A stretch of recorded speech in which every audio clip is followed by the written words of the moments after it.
नमस्कार साथियों। सबसे पहले क्षमा कि इस बार मुलाकात में थोड़ा विलंब हो गया। भारतीय राष्ट्रीय कांग्रेस ने मध्य प्रदेश चुनाव में जो दायित्व दिया है उसी को निभाने में दिन रात चला जाता है। इसी वजह से मुलाकात में थोड़ी देरी हुई। मध्य प्रदेश के गली कूचों से गुजरते हुए कई तरह के ख्याल मन में उठ रहे हैं। यहाँ की गवई गांव की माटी की मिठास, हंसते मुस्कुराते चेहरों के पीछे दर्द की गहरी लकीर, उदासी के अथाह समुंदर में दूर कहीं टिमटिमाती उम्मीद की किरण, आंखों में आंसू, होठों पर मुस्कान, हर तरह के विरोधाभास यहाँ देखने को मिल रहे हैं। खास तौर से माँ बहनों के, बेटियों के चेहरे पर चिंता की लकीर। साथियों, सच कहूं तो इस एमपी में एक अलग ही दुनिया से रूबरू हो रहा हूं मैं। लोग इतने प्यारे, इतने भोले कि वो अपना बुरा करने वाले के खिलाफ बुरा सोचने तक के लिए तैयार नहीं। किसी के मन में किसी तरह का कोई छल कपट नहीं, किसी तरह का छल फरेब नहीं। सब मां नर्मदे की शीतल सुखद धारा के समान शांत स्वभाव के। सब महाकाल के महाप्रसाद को माथे से लगाए हुए महासंतुष्ट। हैरानी इस बात पर हो रही है कि ऐसे सीधे साधे सरल लोगों को भी बीजेपी बख्श नहीं रही। उन्हें अपने छल, प्रपंच, घपला, घोटाला में ऐसे उलझा रही है कि वो अपनी सांसों को ही शिवराज सरकार की सौगात मान बैठे। गरीबी और भूखमरी का आलम ये कि गांव देहात के ज्यादातर घरों का चूल्हा ही उदास रहता है।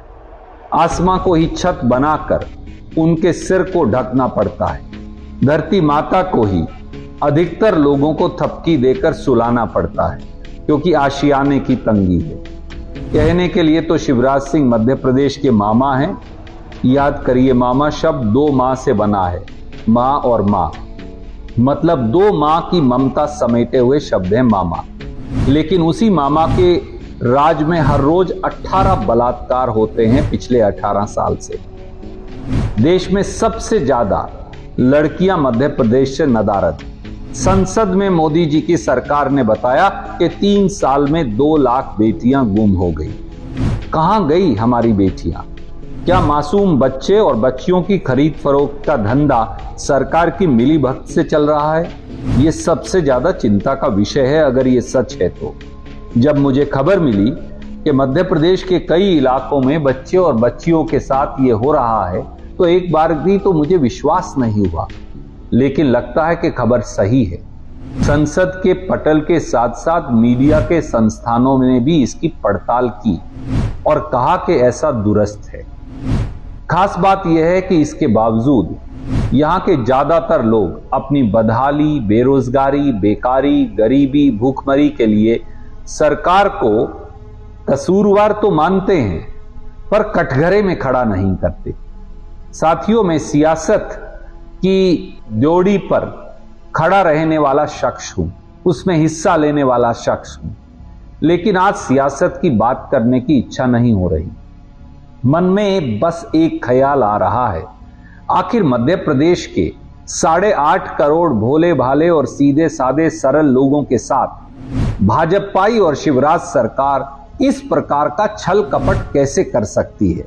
शिवराज सिंह चौहान को रात को नींद कैसे आती है?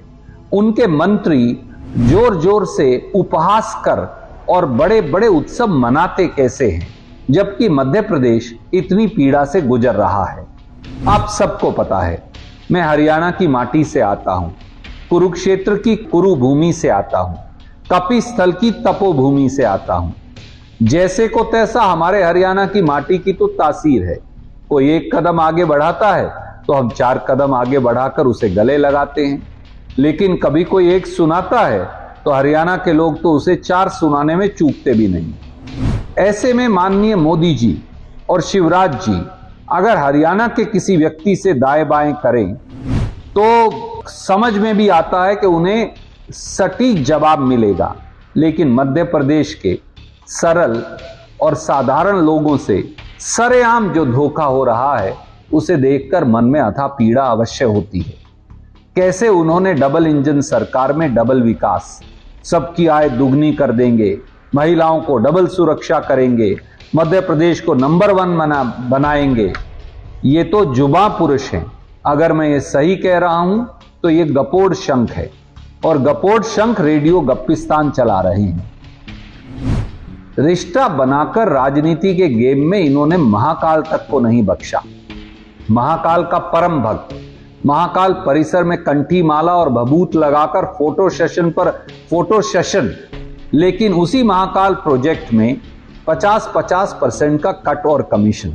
बाकी बड़े बुजुर्गों के आशीर्वाद से और आप जैसे भाई बंधुओं के सहयोग से लगे हैं हम सब अपनी जिम्मेवारी निभाने में, श्रीमान कमलनाथ जी के साथ, कांग्रेस के एक एक कार्यकर्ता के साथ। और जिस प्रकार से कमलनाथ जी हों, कांग्रेस के अन्य नेता हों, विपक्ष के नेता गोविंद सिंह जी हों, पूर्व मुख्यमंत्री दिग्विजय सिंह जी हों, हमारे नौजवान साथी कमलेश्वर पटेल जी हों, जीतू पटवारी जी हों, और हमारे साथी भूरिया साहब हों, नौजवान युवा कांग्रेस, एनएसयूआई महिला कांग्रेस के हमारे साथी हों, सब के सब मिलकर, अजय सिंह राहुल जी हों, पचौरी साहब हों, वो हमारे साथी अरुण यादव हों, और उनके पिता से तो मेरा एक पारिवारिक घनिष्ठ संबंध रहा, उनसे मुझे स्नेह मिलता रहा, और हमारे दूसरे नौजवान युवा विधायक।